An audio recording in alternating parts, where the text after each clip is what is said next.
Bueno, vamos a ver hoy día un tema fundamental para poder abordar este ciclo de socialismo y liberalismo, que es las ideas de la Ilustración. ¿Y por qué digo que es tan fundamental? Primero tenemos que situarnos en nuestra cultura, en la cultura cristiano-occidental, que es una cultura nueva. Occidente no es la continuidad del Imperio Romano, o simplemente no es como nos ha mostrado siempre la historiografía y más bien el currículum escolar, que nos ha dicho Mesopotamia, Egipto, Grecia, Roma, 2 clases de feudalismo, porque en la Edad Media no pasó nada bueno, es una larga noche oscura donde no pasó nada bueno, son 1000 años, y luego el Renacimiento, el hombre volvió a pensar. No hay una continuidad, sino que el Imperio Romano va a caer y algunos elementos de ese mundo grecorromano van a pasar a una nueva cultura. Que básicamente aquí vemos que la cultura occidental va a estar compuesta por la forma de pensar de ese mundo greco-romano. Y digo greco-romano porque fueron primero los griegos, pero los romanos eran prácticos, eran ingenieros y de alguna manera van a tomar el pensamiento griego y lo van a hacer suyo. Y en muchos aspectos van a hacer copy-paste, para que vean que eso no era necesario tener computador y control C, sino que esto ya existía. Entonces, ¿qué vamos a heredar de los griegos? Vamos a heredar la forma de pensar, vamos a heredar una idea genial y bastante única como cultura, y es la idea de que la verdad existe. Y no solo que la verdad existe, sino que la verdad existe y se puede alcanzar. Luego, a esta idea vamos a agregarle lo que van a aportar el mundo de los germanos, ¿ya? Y los germanos, sí, uno siempre en la historiografía habló de los bárbaros y uno se imagina que los bárbaros no tenían nada bueno que aportar, pero la verdad es que la palabra bárbaros viene del latín, que es barbaroi, aquel que no habla latín. Por lo tanto, no tiene ninguna de las acepciones que nosotros le ponemos al término. La historiografía le va a ir dando esas acepciones, y los mismos romanos, que van a definir de alguna manera lo civilizado como lo romano y lo no civilizado como lo no romano. Pero esta gente que no eran romanos sí tenían una cultura y tenían estructuras que van a pasar a esta nueva cultura occidental. ¿Cómo qué? Toda la organización social, esta organización, ellos tenían una organización social en grupos familiares ampliados llamados cipe, esta idea del atomismo que vamos a ver manifestado después en el feudalismo, en la Edad Media, en esta nueva cultura cuando se gesta, también va a ser atómica, igual que lo eran los mundos de los germanos. Pero también el derecho de la costumbre, el derecho consuetudinario va a ser la primera expresión del derecho de Occidente. Y obviamente que el cristianismo. Así que esta mezcla del pensamiento grecorromano, es decir, el ideal del sabio, con la estructura social y jurídica de los germanos, el ideal del héroe, y el cristianismo, el ideal del santo, van a constituir este nuevo Occidente. ¿Y por qué estoy explicando esto? Porque este nuevo Occidente, cuando ya se consolida, va a generar una visión de mundo. Y la visión de mundo le va a agregar a la idea de los griegos, la verdad existe, y ahora le van a decir, la verdad existe, se llama Dios y se puede alcanzar. ¿Y cómo se alcanza? Dios es el logos, Dios es la razón. Y a Dios se llega por 2 vías, por la fe y por la razón, que van juntas y llegan a Dios. Y colaboran. Y se quieren, no es que no se repelen. La razón va feliz y cuando no llega y topa techo, la fe la ilumina y llegan más allá. Esa idea de fides quaerens intellectum. La fe busca al intelecto. Son colaboradoras. Y esto es lo que va a primar durante todo el periodo medieval. Que esta idea de la unidad de la fe y la razón se va a quebrar en el siglo XIV. En el siglo XIV va a primar un fideísmo y va a quedar de lado la razón. Y cuando la fe y la razón se separan y la fe queda como lo único importante para llegar a Dios, porque esta gente es creyente, sigue creyendo que Dios es lo más importante, pero cuando la fe se separa de la razón, queda en el ámbito de la opinión. Y cuando queda en el ámbito de la opinión, ¿qué sucede? Hay distintas opiniones. Y si hay distintas opiniones, ¿qué sucede? Se quiebra, se divide y va a surgir la reforma. Y de alguna manera vamos a entrar a un siglo XV, un siglo XVI convulso, que que además le vamos a sumar la imprenta, y la imprenta va a implicar la revolución de las ideas, la masificación y el acceso a las ideas, como nunca antes, jamás existió, porque hay que comprender que antes no es que no hubiese conocimiento, había conocimiento y había gran conocimiento, pero estaba en el ámbito universitario, en el ámbito de los monasterios, pero ahora con la imprenta, y no solo con la imprenta, con la reforma, con el llamado a la libre interpretación de la escritura, esto se va a masificar y el conocimiento va a ser accesible a muchos. Y así vamos a llegar al siglo XVII. Les presento un personaje fundamental para poder entender esto que llamamos el racionalismo o las ideas de la Ilustración. Les presento al señor René Descartes. ¿Ya? René Descartes, muchas veces considerado culpable de muchas cosas y de algún modo lo es, pero es hijo de su tiempo y es, primero hay que definir que es un matemático. Es primeramente un matemático, él se dedicaba a las matemáticas y de hecho, aunque era un filósofo, porque entendamos que la filosofía, siempre se dice que la filosofía es la madre de todas las ciencias, pero no simplemente es la madre de todas las ciencias, sino que la filosofía eran todas las ciencias. Las universidades que se van a crear ya desde el siglo XII, van a empezar a aparecer las universidades, van a tener 4 facultades. La primera facultad va a ser la facultad sobre lo más importante que es Dios, por lo tanto, teología. La segunda facultad acerca de lo segundo más importante que es el hombre y obviamente que ahí va a estar la filosofía, porque le compete todo lo relativo al hombre. Y además va a haber una facultad de Derecho y una facultad de Medicina. Pero cuando nosotros decimos filosofía, filosofía es mucho más de lo que nosotros hoy día entendemos por filosofía. ¿Qué era la filosofía? Bueno, la filosofía era, obviamente, lo que nosotros hoy día llamamos filosofía, pero también hoy día nosotros dividimos la filosofía entre filosofía, antropología, sociología, todo eso era unido, psicología era parte de lo mismo, pero agreguémosle más, la economía, la política, y agreguémosle más aún, lo que suena más radical, la física, la química, la biología.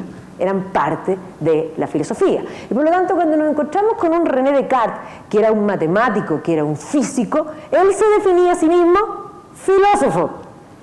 Obvio, se dedicaba a la filosofía, en tanto al cambio, a la filosofía expuesta al cambio. Eso se llama la filosofía de la naturaleza, que hoy día nosotros le llamaríamos física. ¿Ya? Pero este hombre, dedicado a eso, y que de hecho alguna vez, yo siempre digo pobre señor René Descartes, porque cuando se produjo la Unión Europea y luego que se creó el euro, muchos perdieron billete. A ver, siempre es importante tener calle, pero tener billete es tremendamente importante. Y el señor René Descartes tenía 100 francos, y además, digo, tenía 100 francos y otra cosa, los francos eran un poema, porque los francos eran unos billetes gigantes, que no cabían en ninguna billetera. Y la verdad es que era como viajar en el tiempo, y además eran de colores, o sea, una cosa no de un solo color, no de una tonalidad, pero perdió sus 100 francos, así que era obviamente un hombre reconocido por la misma Francia, un hombre que va a ser reconocido en su época. Él de hecho se dedicaba a hacer problemas matemáticos y viajaba a distintos lugares para resolver problemas matemáticos. Su padre había sido noble, ennoblecido por toga, es decir, por funciones, porque habían distintas formas de ennoblecerse, nacer noble o bien hacerse noble a través de cargos públicos. Su padre había estudiado Derecho, la carrera que permitía el ascenso social era el Derecho, y el padre aspiraba a que su hijo René tomara la misma línea, y su hijo estaba preocupado en las matemáticas. Pero así va a terminar siendo invitado a la corte de Suecia. Ahí está la reina María Cristina, que lo va a invitar a la corte, y de hecho va a pasar temporadas. Este va a ser el primer, podríamos decir, ilustrado, y las generaciones que vienen después de él van a ser invitados a muchas cortes, ¿ya? Pero aquí está en la corte de María Cristina y podemos ver que está enseñando matemáticas. Ahora, en la corte de María Cristina se va a enfermar.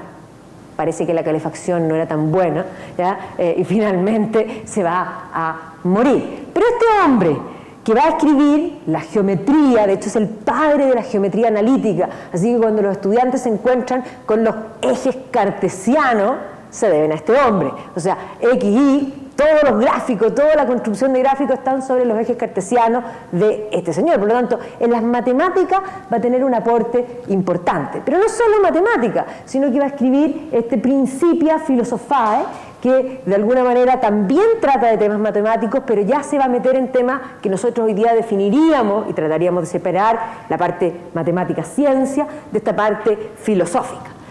Y efectivamente, en este mundo de la filosofía, el señor René Descartes va a ser una gran revolución, un gran cambio, en particular con un pequeño opúsculo que se llama Le Discours o la Méthode, el discurso del método.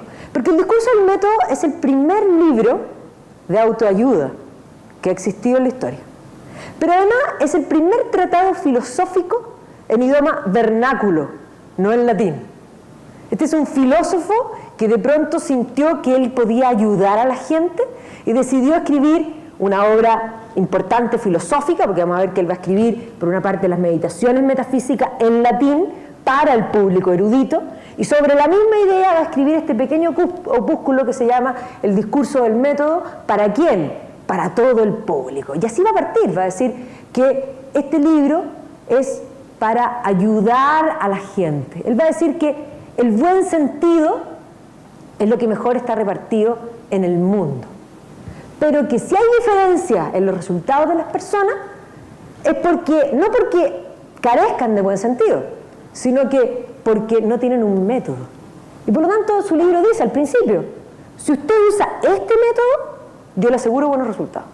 Le hace este libro y va a ser más feliz. Básicamente esa es la idea del discurso del método. Entonces, esta idea del discurso del método él la va a explorar en forma más profunda en las meditaciones metafísicas. Bueno, ¿y qué plantea en el discurso del método? Él va a tener el discurso del método, un pequeño libro, está dividido en el fondo en varias partes, y específicamente el primero va a hacer una referencia a su biografía, va a contar que él peleó en las guerras de religión, que fue educado por los jesuitas, que tuvo una educación escolástica, nos cuenta todas estas cosas anecdóticas de su vida, en toda la primera parte. Y luego nos va contando que él decidió trasladarse a Holanda. ¿Por qué Holanda? Holanda siempre tuvo tradición de libre pensamiento. ¿Ya? Y por lo tanto, nos está diciendo al principio del libro, me vine para acá porque lo que voy a escribir va a traer consecuencias. Y no quiero estar en Francia, quiero estar en Holanda. Se va a encomendar a la Virgen de Loreto, en el libro lo dice. Por lo tanto, sabemos que es creyente.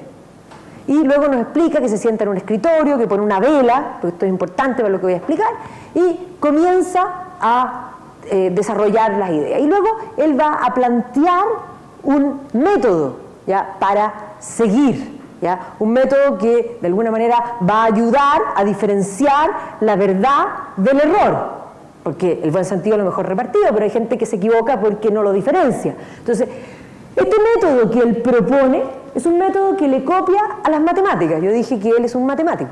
Y por lo tanto, aquí sale el matemático Descartes, que toma las matemáticas y las lleva a la filosofía. Entonces, él dice que, de alguna manera, frente a un problema, nosotros tenemos que dividir ese problema en partes, avanzar en el problema de alguna manera, de lo menor a lo mayor, y luego tenemos que volver a hacer contabilización y hacer recuentos generales. Un poco la idea, pensemos en un problema matemático, con hartos paréntesis. ¿Cómo lo resolvemos? De adentro hacia afuera. De lo más pequeño a lo más grande. Y luego podemos hacer la operación inversa para saber si lo que hicimos estaba bien. O sea, esa es la forma de resolver las matemáticas. Bueno, esa es la forma que él va a proponer para ponernos un método para regir nuestras vidas. Pero lo más importante es la cuarta parte. Y en la cuarta parte, él va a plantear una ficción, porque la verdad es que da un poco de risa, porque él dice, voy a suponer que voy a dudar de todo lo que me han enseñado. Voy a dudar de lo que me enseñaron los jesuitas en el colegio, voy a dudar de todo lo que se supone que es real, y luego sigue, dice, voy a dudar que tengo cuerpo, voy a dudar que estoy aquí. Ahí es donde uno cierra el libro y dice, perdón, pero este señor, ¿qué se tomó? O algo más, no sé. Y la verdad es que sigue en esta duda, que continúa, y de pronto dice, pero hay algo que no puedo dudar. No puedo dudar que estoy dudando. Obvio, porque si dudaba que dudaba, se le acababa el juego. Y por lo tanto él va a decir, no puedo dudar que dudo. Y si dudo, pienso. Y al pensar me doy cuenta que yo existo. Y ahí viene la famosa frase, pienso, luego existo. Ahora, ¿qué significa esa frase? Porque la frase no nos importa si es que no la entendemos. Eso significa una vuelta en 180 grados, entre 180 de hecho, grados de la filosofía occidental. Porque lo que él va a plantear es que yo pienso y con mi pensamiento yo creo la realidad. Toda la filosofía occidental antes planteaba, esta es la realidad, tengo un objeto, y yo, sujeto, filosofo sobre ese objeto, que es objetivo y está ahí, o como diría Aristóteles, es evidente. La palabra evidente significa que se aparece a los sentidos. Aristóteles dice, no hay nada en la mente que no haya pasado antes por los sentidos. Los sentidos son los que me permiten conocer la realidad, y el entendimiento abstrae y de alguna manera llega a conclusiones. O sea, se filosofa desde la experiencia. Pero para el señor Descartes, que va a dudar de los sentidos, que va a dudar de todo, porque dice que a veces los sentidos nos engañan, va a llegar a la conclusión que el pensamiento es el punto de partida. Y por lo tanto no es el objeto, es el sujeto. Es el hombre el que posee la razón, el que crea la realidad. O sea, las cosas son porque yo las pienso. O sea, si yo no pienso algo, esa cosa no es. Aristóteles se estaba revolcando en la tumba y diría, el árbol es evidente, está ahí, lo puedo tocar, lo puedo oler, podría comerme un pedazo de la corteza, no necesita que yo lo piense para ser. Pero para el señor Descartes esto no es así.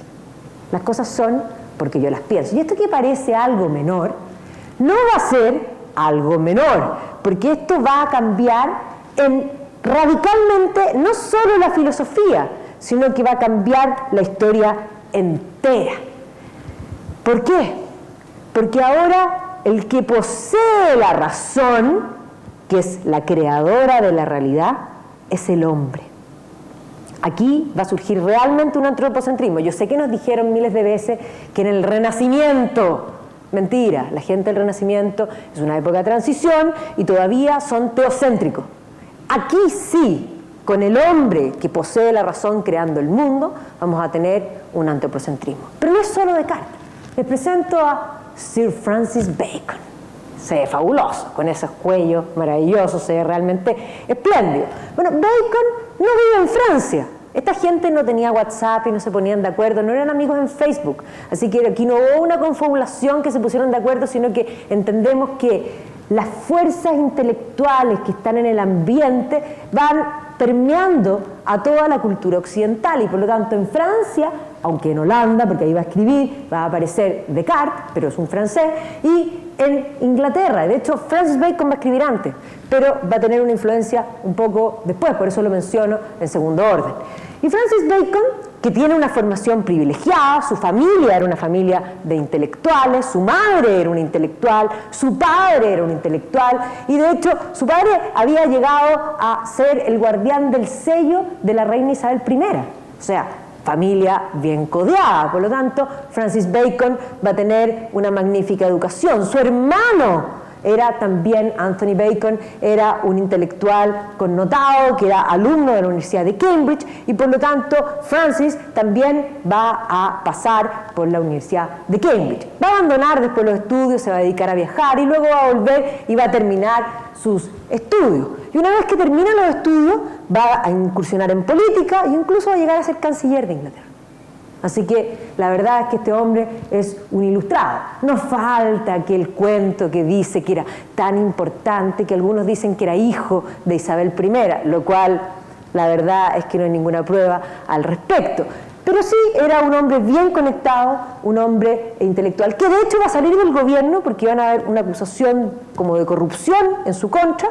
Él va a salir limpio del juicio, pero absolutamente indignado, y por lo tanto se va a ir del gobierno y se va a dedicar a la ciencia. ¿Ya? Y al dedicarse a la ciencia, él va a inventar un método distinto al de Descartes, que el método cartesiano es un método deductivo, que va de lo general, en el fondo, a lo particular. Aquí vamos a tener una posición, un punto de inicio diferente. Así como Descartes desconfiaba de los sentidos, el señor Bacon parte de los sentidos. Y va a crear el método experimental. Él va a partir de la base de que los sentidos son lo primero, y que si yo repito algo muchas veces puedo llegar a conclusiones generales, ¿ya? Y por lo tanto va a ser el padre del método científico, ¿ya? Además va a tener una serie de rangos y títulos importantísimos, pero además el padre de todo el movimiento empírico. Y él va a plantear ideas, lo mismo, esta idea de controlar, dominar la naturaleza. Es más, él llama a instaurar el imperio del hombre en el mundo. Por lo tanto, por una vía o por la otra, llegamos al mismo punto: antropocentrismo. El hombre es lo primero. Él va a ser el fundador de la Royal Society, entre otras cosas. Evidentemente, aquí hay que comprender que la idea científica de Bacon es una idea nueva, que no está albergada en las universidades son escolásticas. Bacon es antiescolástico y por lo tanto son las sociedades, son las academias las que van a acoger a este nuevo mundo, no las universidades. De hecho, van a ser dos realidades que van a estar en pugna por un largo periodo. Él va a escribir la idea de crear un nuevo mundo, la nueva Atlántica, el novum organon, ¿ya? La idea del dominio del hombre en la naturaleza. Y era evidente que después de estas dos ideas vamos a encontrarnos con un personaje como Galileo, que va a juntar las dos cosas. Va a juntar la experiencia con el método matemático y va a llegar a la conclusión que la naturaleza está escrita en lenguaje matemático. Entonces, sabemos de Galileo, es más, mucho hay mito en relación a Galileo, porque la gente siempre tiene esa idea de que Galileo fue prácticamente torturado por la Inquisición, lo cual no es cierto. Galileo fue financiado toda su vida por la Iglesia Católica. Y sí, la Iglesia le va a decir: perfecto, tú puedes enseñar tu teoría del heliocentrismo, que además, por lo demás, estaba equivocado, porque él va a decir que el Sol es el centro del universo, y hoy día nosotros sabemos que el universo no tiene centro. Ahora, Galileo no podía saber eso. Pero le van a decir: tú puedes enseñar tu teoría, pero como una teoría. Pero no lo puedes enseñar como una verdad, porque no lo puedes probar. Y la verdad es que es cierto, él lo va a probar matemáticamente, pero empíricamente nunca lo va a poder probar, porque aunque va a perfeccionar el telescopio, hay que comprender que el telescopio de Galileo veía menos que el telescopio que hoy día se compra en el Jumbo. Galileo estaría feliz hoy día con un par de horas en el Hoover o en el proyecto ALMA, y podría darse cuenta que sus cálculos matemáticos, porque sí era un gran matemático, tenían certeza en muchos aspectos, eran reales.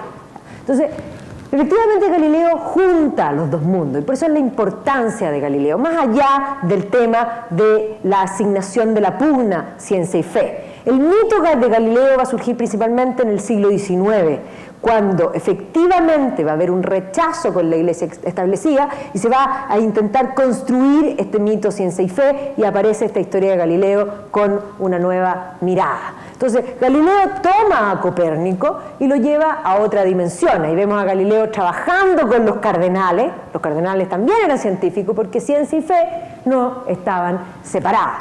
Pero evidentemente él no va a poder probar, pero sí va a poder hacer colaborar, por una parte, las matemáticas con la observación empírica, que lo va a llevar también a perder su billete. También tenía libra, ¿ya? Y también la perdió. Entonces, aquí vemos que están las demostraciones matemáticas.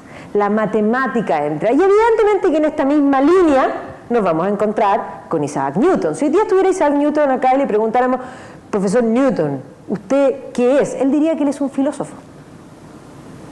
¿Por qué era un filósofo? Nosotros sabemos que era un científico y que era un físico. Por supuesto que era un físico, pero como era físico, él va a dedicarse a la, en el fondo, filosofía de la naturaleza. Y él va a escribir, en el fondo, el Principia Mathematica Philosophia Naturalis, que de alguna manera es la que donde va a demostrar sus leyes. La idea de encontrar, descifrar las leyes de Dios. ¿Quién? El hombre. Entonces, Dios era el que había creado el mundo con pesos y medidas, y vemos esta ilustración de William Blake, que nos muestra ahora que no es Dios, es Adán. Es Adán el que ahora tiene el compás en la mano. Es Adán el que tiene el poder. Ahí está Filosofía Naturalis Principia Matemática de Newton. Entonces Newton va a probar sus leyes, que por lo demás Newton consideraba que eran absolutas. Hoy día la física de Newton está superada, porque efectivamente sus leyes, la palabra ley se supone que es para siempre, no funcionan en todas las dimensiones. O sea, si nos vamos, por ejemplo, a la nanotecnología, las leyes de Newton no rigen. Entonces, pero efectivamente su ley, entre otras de gravitación universal, son las que van a regir este nuevo mundo que es empírico, que es científico. Y la ciencia le va a dar un poder al hombre importante. Y esta nueva visión va a ser la que va a primar en este nuevo periodo, que lo vamos a llamar la Ilustración. ¿Qué es la Ilustración? Los iluminados. ¿Por qué? Por la luz de la razón. O sea, nosotros estamos iluminados por la luz de la razón. Los que vivían antes de nosotros estaban en la oscuridad. Es el nuevo concepto. Estos son los iluminados.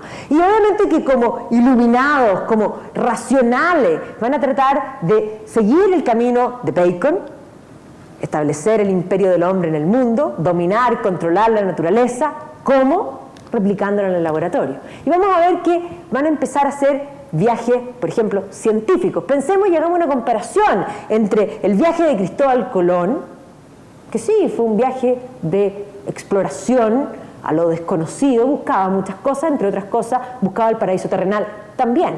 Y los viajes de Thomas Cook, que efectivamente son viajes científicos, donde él se va a dedicar a hacer mapas y a desarrollar instrumentos para hacer mapas precisos, para controlar los mares, para dibujar la tierra, para dominar y adquirir territorios para el Imperio Británico.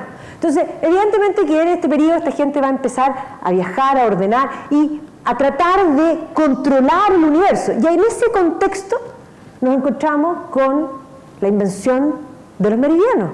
Y son los ingleses los que inventan los meridianos. Los paralelos tienen un sentido porque son climáticos, pero el meridiano, el cero pasa por Greenwich, porque ellos quisieron que el cero pasara por Greenwich, porque los inventaron ellos. Son ficticios, pero dividir el mundo en cuadrantes permite que la navegación sea mucho más exacta. Estamos catalogando, estamos ordenando. Van a surgir las academias. Las academias, ¿para qué? Esta es la Académie Française, inaugurada por Richelieu. ¿Para qué? Para controlar, para establecer las reglas, para que nadie pueda salirse, para ordenar. Los viajes científicos, pensemos nuevamente en el Capitán Cook, va a viajar con Banks, que es un gran botanista, que lo que hace es dedicar a coleccionar, en el fondo, plantas. Y esta gente hace un viaje científico y le ponen nombre a cada una de las cosas. En latín, por supuesto, a cosas que por lo demás tenían nombre, un nombre de los nativos que vivían ahí, pero ellos les ponen un nombre científico. ¿Por qué? Es la idea de Bacon: dominar, controlar. ¿Cómo uno domina? ¿Cómo uno controla? ¿Cómo uno posee? Primero poniendo nombre. Y por eso cuando nosotros tenemos un hijo, le ponemos un nombre. Y cuando tenemos un perro, le ponemos un nombre. Y cuando uno es una niña pequeña y le regalan una muñeca, le pone un nombre. Y entonces, mía. Pensemos en Antoine de Saint-Exupéry, en El Principito. El Principito se encuentra con el zorro. Y el zorro, en el fondo, le dice: domestícame. Y el Principito le dice: ¿cómo te domestico? Y entonces el zorro le dice: ponme un nombre. Y yo seré único para ti. Y tú serás único para mí. El nombre es dominio. No solo eso, el orden es dominio. Y por eso, cuando nosotros nos cambiamos de casa, hay un caos de cajas. Pero después de que uno necesita el control, uno pierde el control. ¿Y cómo recupero el control? Ordeno las cajas. ¿Y cómo ordeno las cajas? Le doy un lugar establecido a cada cosa. Y entonces tengo el dominio sobre mi casa. Y cuando yo presto mi casa y alguien pone una cosa en otro lugar, me produce mal genio. Porque siento que he perdido el dominio. O sea, el ordenar, el nombrar, implica controlar, implica poseer. Y eso es lo que va a hacer la Ilustración. No solo la Académie Française, la Royal Society también, y esto lo van a hacer replicado a todas partes. Este es Humboldt. Humboldt se va a dedicar a medir las corrientes. Sí, por aquí por Chile pasa la corriente de Humboldt y él se va a dar cuenta que es de un tipo y no de otro, ¿ya? O sea, la idea de lo científico, de poder controlar, de poder predecir.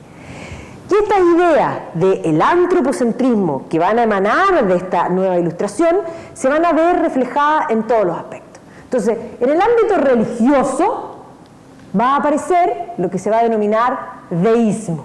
¿Qué es el deísmo? En rigor, la palabra deísmo es lo mismo que teísmo, creencia en Dios. Pero vamos a ver que el deísmo va a ser la consecuencia de la Ilustración aplicada a la religión. ¿Esto qué quiere decir? Esta gente todavía es creyente. pero ellos consideran que el hombre es más importante en este minuto. Y por lo tanto, ¿ellos qué van a hacer? Van a tomar a Dios y lo van a disminuir.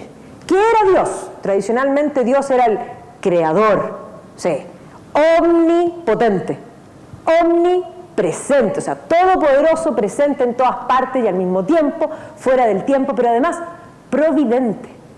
Todo lo que pasaba en el mundo pasaba a través de Dios, es decir, Dios actuaba en forma permanente en el mundo. Bueno, ¿qué va a ser la ilustración? Y les presento a Lord Herbert of Cherbury, que es el primer deísta.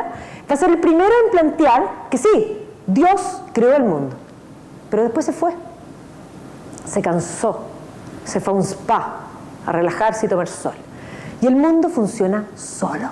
Por eso tiene leyes, por eso es importante conocer las leyes, porque ahora es el hombre el que ha quedado en este mundo y es del hombre quien depende de las cosas. Y Lord Herbert of Cherbury va a desarrollar esta idea del deísmo de la religión natural y va a llegar a ciertas conclusiones que competen a todas las religiones y que es la idea de aceptar la existencia de un Dios, de rendirle culto, de que haya premios y castigos para los buenos y para los malos, y eso se da en cualquier religión. Más allá del misterio, la idea es eliminar el misterio, eliminar el rito y quedarse con la naturaleza. Y por eso aquí está tomando, de alguna manera, echado en la hierba, en el bosque, relajado en la religión natural. Y evidentemente que en esta misma línea del deísmo van a aparecer otras expresiones, como va a ser la francmasonería, los rosacruces y otros grupos más, que de alguna manera ponen en el centro la racionalidad humana. Es más, los masones van a aparecer en esta época, independiente que ellos digan que existen desde hace años atrás. Registros históricos no hay ninguno del pasado anterior. Surgen en este minuto, parte del racionalismo, se ordenan como logias. La palabra logia tiene que ver con el pensamiento. Son organizaciones de pensamiento, una organización humana de pensamiento. Ellos creen lo mismo. Dios es el gran arquitecto que creó el mundo y se fue. Y evidentemente que en esta logia, que es un club, y vamos a ver que evidentemente en este periodo van a ser entes también de lobby político, eso es, y efectivamente pertenecer a la logia permitía poder tener acceso a ciertas cosas que en una sociedad todavía estamental y del antiguo régimen era muy difícil acceder. O sea, permitía tener acceso a ciertas cosas. Entonces aquí vemos la logia y evidentemente vemos ahí el billete de dólar, porque la mayoría de los próceres de la independencia americana eran también masones. No solo eso, el padre del deísmo, el gran deísta, es Voltaire. Pero Voltaire tiene un deísmo que va un paso más allá. Ya no es simplemente deísta, sino que es un deísta anticlerical. ¿Y qué significa esto? Es más, él va a resumir su filosofía en écraser la infame, aplastar a la infame. ¿Y quién es la infame? La Iglesia Católica. Y por lo tanto, él va a ser podríamos decir, un hombre religioso que cree en la religión natural, que emana de la naturaleza, pero es contrario a toda la institución eclesiástica y sobre todo, por supuesto, estamos en Francia, la Iglesia Católica. ¿Ya? Por lo tanto, ya vamos a tener el primer concepto de comecura, básicamente, que va a aparecer con Voltaire, que va a ser parte de la Ilustración y que se va a manifestar en el anticlericalismo visceral que va a tener la Revolución Francesa. Voltaire también tenía billete, también lo perdió, obviamente. Entonces ahí está Voltaire con su sonrisa, que además va a ser invitado a todas las cortes. Voltaire va a vivir un tiempo en la corte de Federico de Prusia y luego va a vivir otro tiempo, en el fondo, en la corte de Catalina la Grande. Básicamente va a vivir pechando de los grandes, ahí va a estar de un lado para otro. Pero esta nueva mentalidad se va a expresar no solo en la religión, sino que también se ve en el arte. Aquí está Rembrandt. Rembrandt es un hombre religioso, un creyente, que podríamos decir no es parte de este movimiento, pero sin embargo este movimiento va más allá de la filosofía, permea el ambiente y por lo tanto Rembrandt es parte ya de este cambio que se respira, que se alimenta, podríamos decir, y que alimenta al siglo completo. Entonces vamos a ver que el arte se va a tornar también en antropocentrista. Y miren este cuadro de Rembrandt. Este cuadro de Rembrandt se llama La lección de anatomía.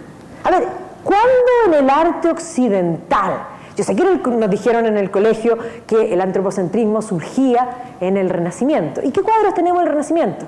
Madonna 1, Madonna 2, Madonna 3, Madonna 4, Última Cena, Anunciación y por ahí un retrato. Ya, ok.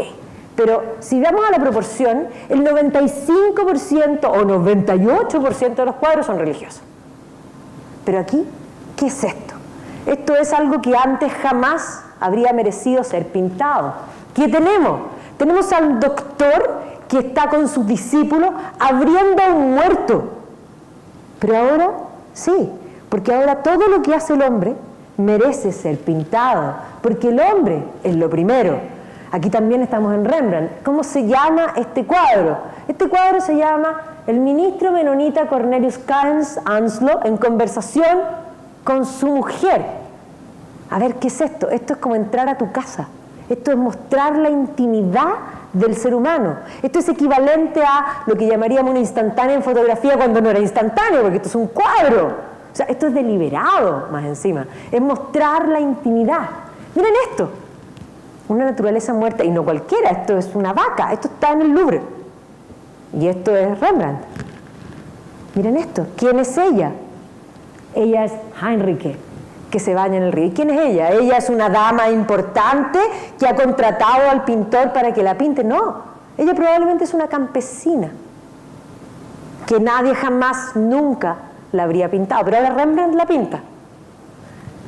Miren aquí, ¿quién es él? Él es el cambista, el oficio, el concepto de lo que hace el hombre. Él ni siquiera tiene nombre, es el que cambia la plata. Y está trabajando, además, el claroscuro, vemos que es lo que prima en el arte de este periodo. No solo Rembrandt, Vermeeren. Aquí está esta mujer dormida sobre la mesa, en la intimidad. Entré a tu casa y te pillé durmiendo. Aquí te pillé leyendo una carta. Esta es una mujer que lee una carta con la ventana abierta, así se llaman los cuadros. Vermeeren. Miren aquí, la pequeña calle. Y esta pequeña calle no es una calle elegante. No, es la realidad. La realidad humana merece ser mostrada. Y además esta señora está haciendo el aseo, esta otra está cosiendo y esta otra está limpiando. Y ahí pinto la realidad. Aquí también, esta es la joven la joven que ríe con el oficial. ¿Quién es? La joven, cualquiera. La lechera, el oficio, nuevamente. Lo que hace el hombre merece ser pintado. Y aquí también, la mujer que toma la intimidad, su conversación, su momento íntimo, la famosa niña de la perla. Si no han visto la película de Vermeeren, por favor véanlo, La niña de la perla, con Scarlett Johansson, que se ve igual al cuadro. Pero ¿quién era ella? Ella era la criada. ¿Quién habría pintado a la criada con una perla? Bueno, él la pintó, y no solo la pintó, la inmortalizó, pero nunca a nadie le interesó saber ni siquiera cómo se llamaba. Es la niña de la perla. Ahí está la niña de la perla. El geógrafo, oficio. El astrónomo, perdón, y el geógrafo, ahí están los dos oficios. Miren acá, España, ya, me voy de los Países Bajos. Ya, está claro que en los Países Bajos hay un cambio. Pero no, estamos en España. España escolástica aún. En España el cambio no va a penetrar tan rápido. Pero en España el cambio va a entrar igual, en el ambiente, se respira. Esto es Velázquez, ¿ya? Y esto se llama el almuerzo. Y como pueden ver, es un almuerzo bastante frugal. Estamos en la intimidad de no los que poseen, sino de los que no poseen. Y esto es la intimidad misma. La vieja friendo huevos. ¿Quién habría pintado esto? Nadie. No solo eso, el aguatero de Sevilla, los oficios, otra vez los oficios. Este cuadro es fabuloso, el Baco. Ok, la mitología siempre se pintó aquí, no, un momento. Analicen bien este cuadro. Sí, se llama el Baco, pero mírenlo bien, miren sobre todo hacia acá. Este cuadro podría llamarse Los borrachos, porque este cuadro tiene olor a vino. Es más, lo podemos escuchar hablar ahí. Están absolutamente buen chileno cocido. ¿Cierto? Sí. Entonces, este cuadro es un realismo que jamás tuvo el arte. El arte nunca fue real. El arte siempre fue ideal. Pero ahora es real, porque todo lo que hace el hombre merece ser pintado. Incluso los enanos que antes estaban, pero no los pintaban, los dejaban fuera. Ahora Velázquez pinta no a uno, pinta varios. Y no solo pinta varios. Su cuadro más famoso las meninas que le encargaron, pinta la infanta Margarita, él podría haber dicho, ya, perfecto, pero primero sáquenme el perro. Segundo, sáquenme la enana, por favor, del lado, pónganmela aquí, y la habría idealizado. No, no, no, ahora pinta tal cual. Y además agrega él, pintando, en el fondo, el cuadro aquí, dibujando, y por lo tanto, Las Meninas es un cuadro además de autorreferencia. Miren este cuadro de autorreferencia, esto es Francia. Esto es, se llama Autorretrato con la vanidad, que yo siempre me río de este cuadro porque, por favor, miren lo que colecciona este hombre, curioso al menos. Aquí cualquier psiquiatra diría psycho killer potencial, obvio, ¿ya? Pero evidentemente autorretrato con la vanidad. Miren Zurbarán, por favor, esto es una naturaleza muerta. A nadie se le había ocurrido pintar naturaleza muerta. Yo les mostré recién la naturaleza muerta de Rembrandt, pero la naturaleza muerta es un fenómeno del racionalismo. Entonces, cacharros primero, aquí vemos en el fondo naturaleza muerta, limones, manzanas y naranjos en flor, ¿ya? La misma idea, también manzanas que se ven bonitas, por supuesto, pero esta no se ve tan bonita. Y esta tampoco se ve tan bonita, porque toda la realidad humana merece ser pintada. Esto es Murillo. Y este es el niño de las pulgas. O sea, esto no es ni siquiera la clase ni media, podríamos decir. Aquí tenemos la marginalidad misma. Este es el niño de las pulgas. Ahí está sacándose las pulgas. Aquí, otra vez, otra pregunta. ¿Habían visto en el arte occidental pintar niños? Aparte de Jesús y San Juan Bautista, ¿había habido algún otro niño en el arte occidental? ¿No? Ahora sí. Ahora hay niños. Y Murillo le encantaron los niños. Hoy día lo podrían acusar porque pintó muchos niños de pedófilo, porque así estamos hoy día, ¿ya? Pero efectivamente no solo el niño de las pulgas, sino que aquí las vendedoras de fruta, aquí los niños con las frutas, limón, melón y uva, aquí esto sigue la intimidad. ¿Cómo se llama este cuadro? El baño. ¿Pero qué está haciendo esta mujer? Le está sacando los piojos. O sea, hasta esto, que ya no puede ser más íntimo, se pinta. Y aquí vemos también los niños jugando a los dados y Lenin. Esto es la comida de los campesinos, que es bastante frugal, y aquí también, otra vez el interior de los campesinos. Esto es Rivera.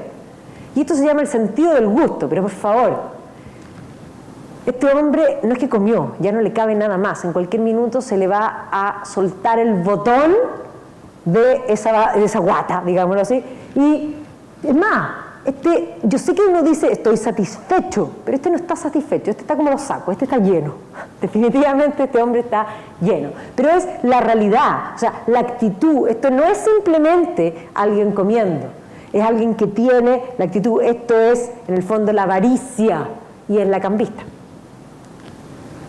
Aquí Rubens, la vieja con el canasto de carbón, el claro oscuro es fascinante. Aquí también, lo mismo. Entonces, vemos que el arte plástico cambia, pero no solo el arte plástico, la arquitectura también. Esto es Versalles.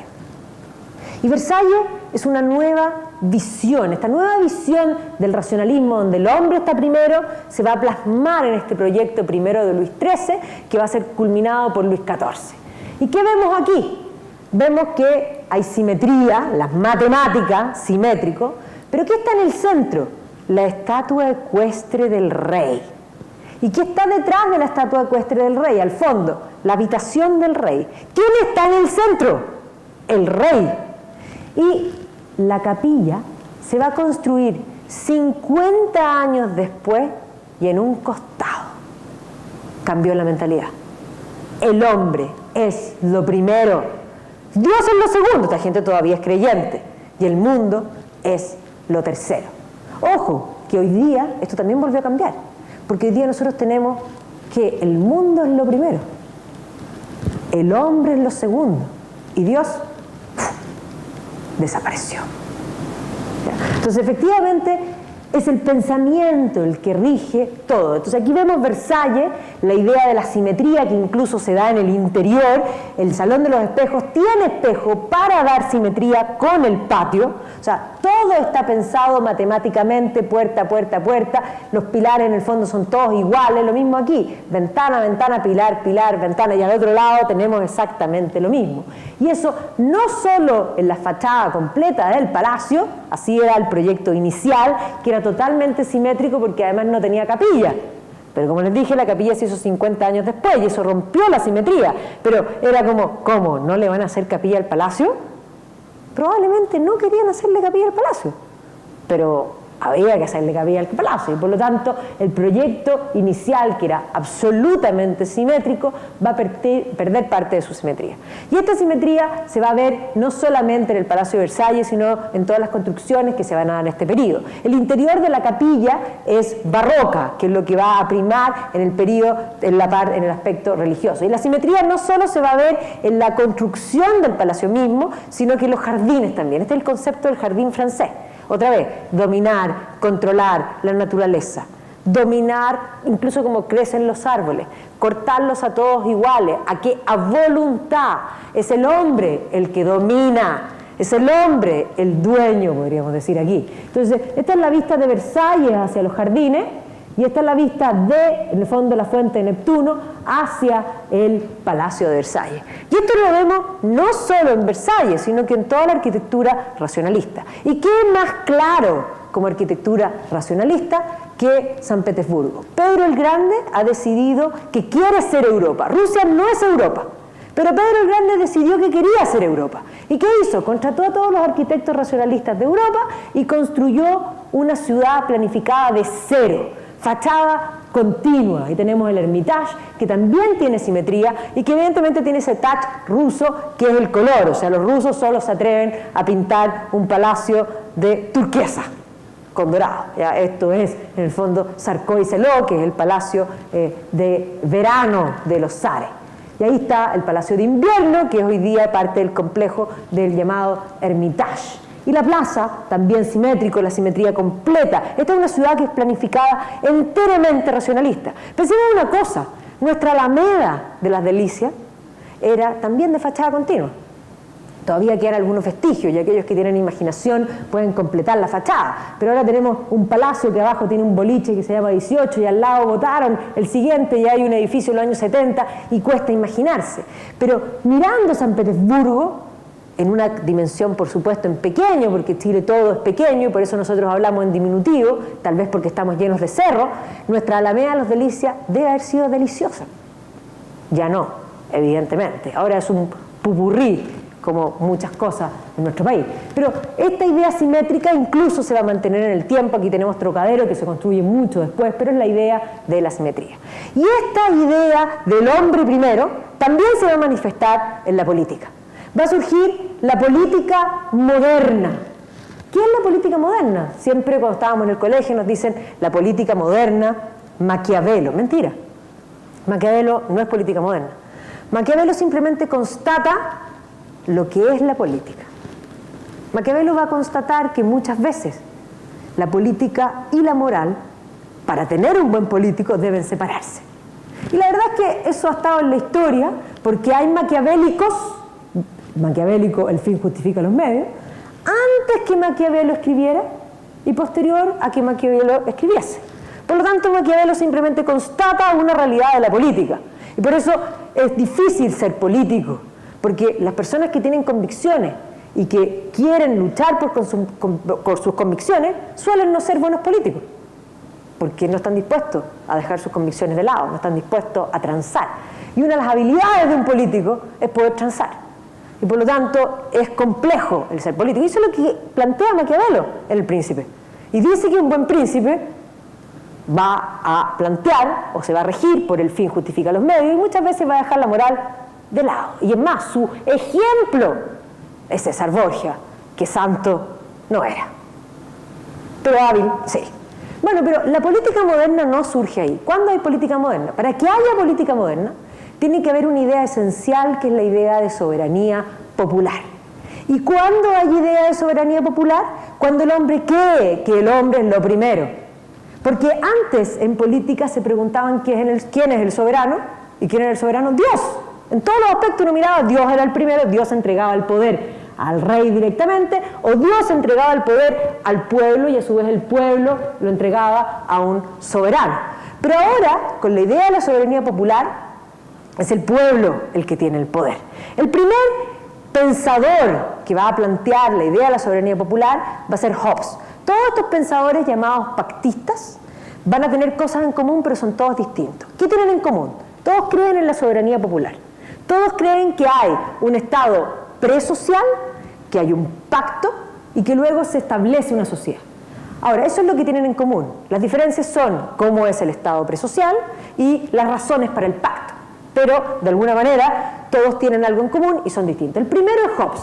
Y Thomas Hobbes vive antes de la Revolución Gloriosa, vive en Inglaterra. Él tiene la idea, escribe un libro que se llama El Leviatán, donde él va a pensar que el hombre en el estado de naturaleza es malo.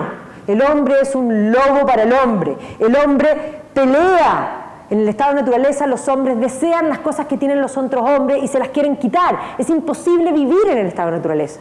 Y por eso es necesario hacer un covenant, dice él, un acuerdo, donde los hombres entregan su poder y eligen a un gobernante. ¿Cómo debe ser ese gobernante? Recordemos que los hombres son malos.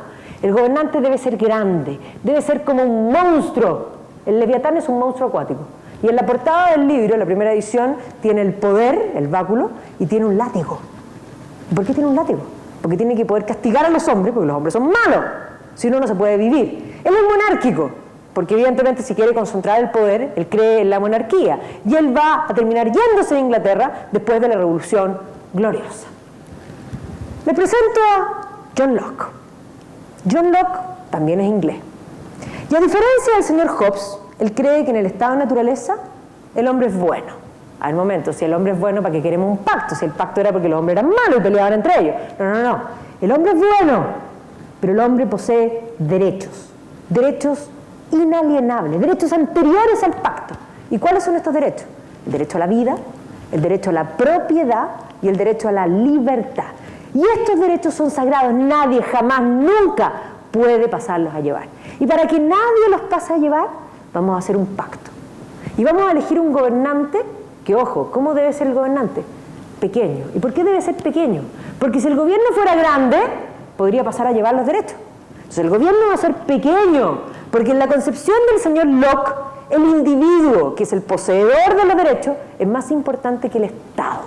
Y el señor Locke cree primero en la libertad. Para él es importante la libertad. Es uno de los derechos fundamentales a proteger. Y por eso mismo él además va a hacer la división de poderes, que no va a ser igual a la del barón de Montesquieu, porque él cree en el fondo en un poder, además un tercer poder que no es el judicial, sino que es el federativo.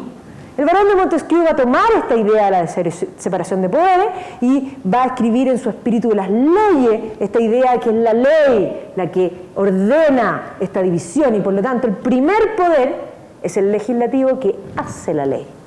El segundo poder es el ejecutivo, que ejecuta la ley. Y el tercer poder es el judicial, que ve si se ejecutó bien o mal.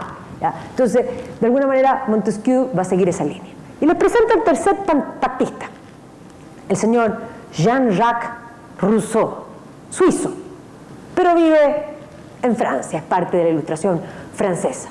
Al igual que Locke, parten iguales, considera que el hombre en el estado de naturaleza es bueno. En su libro, El contrato social, inicia diciendo: el hombre nace libre y bueno y se lo ve por todas partes encadenado y corrupto. El hombre en el estado de naturaleza era bueno, era un bon sauvage, un buen salvaje, era nómade, corría a popelé por las praderas, era bueno. Pero de pronto el hombre se sedentarizó y empezó a acumular. Y aquí Rousseau dice una cosa clarísima: la propiedad es el origen de todos los males, porque genera la desigualdad. Y entonces el hombre perdió la bondad, se tornó malo, por eso se lo ve encadenado corrupto, y por eso hay que hacer un contrato social, donde todos los hombres van a entregar su voluntad a un algo mayor, que es la voluntad general, y van a elegir a un Estado que debe ser grande, muy grande, porque el Estado es el único capaz de devolver la bondad perdida. Y dijimos que la bondad se pierde por la propiedad y por la desigualdad. Es el Estado el que debe redistribuir.